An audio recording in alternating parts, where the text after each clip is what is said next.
Saudaraku, inilah Sutrisman atau Paiman 50 tahun, pria yang ditemukan tewas bersimbah darah di Kampung Blangrongka, Kecamatan Timang Gajah, Benar Meriah. Korban Sutrisman pertama kali ditemukan oleh istrinya Fatimah di kebun, tak jauh dari tempat kediamannya. Saat ditemukan, korban telah berlumuran darah dengan mengalami luka di bagian leher, kedua tangan, dan di bagian perut. Almarhum Sutrisman sempat dilarikan ke rumah sakit dalam kondisi kritis sebelum akhirnya dinyatakan meninggal dunia.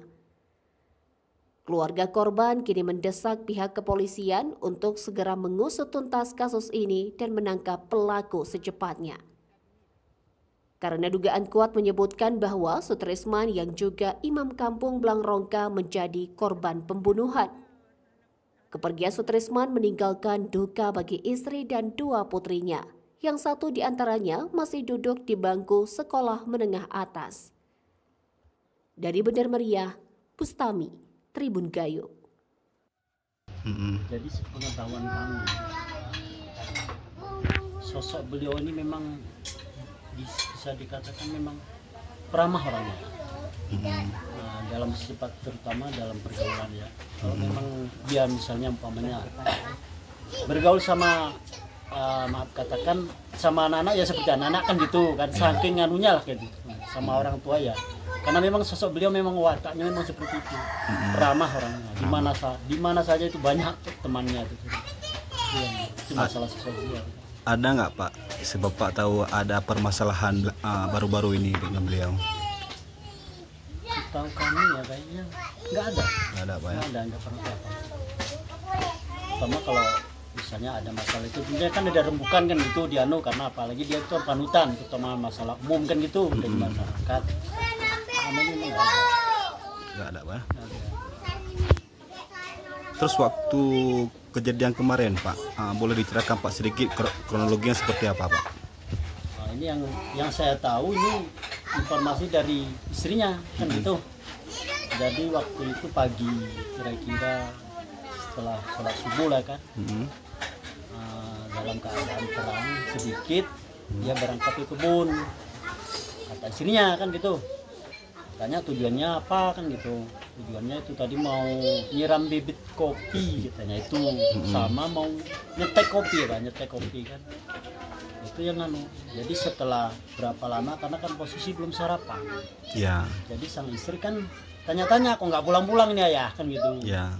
Jadi gitu dia anu dipanggil lah katanya, dipanggil nggak ada sautan. Posisi memang waktu itu udah agak siang lah, antara jam 9 gitu atau setengah 9 gitu. Jadi susul lah beliau, gitu disusul oleh beliau, tiba-tiba udah katanya udah telungkup di situ di telentang ya, dengan berlumuran darah. Jadi oleh sebab itu karena itu kan panik dia, jadi carilah bantuan, minta bantuan dengan memanggil ini, termasuk ini kan Pak C ini sampingnya ini, dia cari kawan untuk membantu itu tadi. Lukanya di mana aja Pak? Luka yang saya lihat itu kan di tangan kanan kiri. Iya. Habis itu di leher ini ada sayatan. Ada sayatan ya. Itu pun tahunya saya kan karena waktu itu saya nggak ada di sini. Saya di kebun, gitu saya kemari udah dibawa ke puskesmas. Iya. Jadi tahunya saya ada luka itu tadi karena dirujuk ke Muyangkute. Nah, disitulah saya tahunya bahwa ada di sini ada luka di sini ada sayatan. Terus sambil di perut ini kayak bisa goresan kayu gitulah, karena nggak ada darah. Itu aja yang bisa kita. Terus Pak, harapan Bapak lah dari keluarga terkait kasus ini seperti apa Pak? Ya, harapan kami kalau bisa ya dituntaskan lah sedetil-detilnya supaya terungkap siapa dalangan itu, dalang di sebalik ini kan. Karena setahu kami, sepantauan kami, orang tua kami ini orang. Berarti kita harap pelaku nanti kalau bisa dihukum seberat-beratnya Pak. Iya, itu harapan. Oke.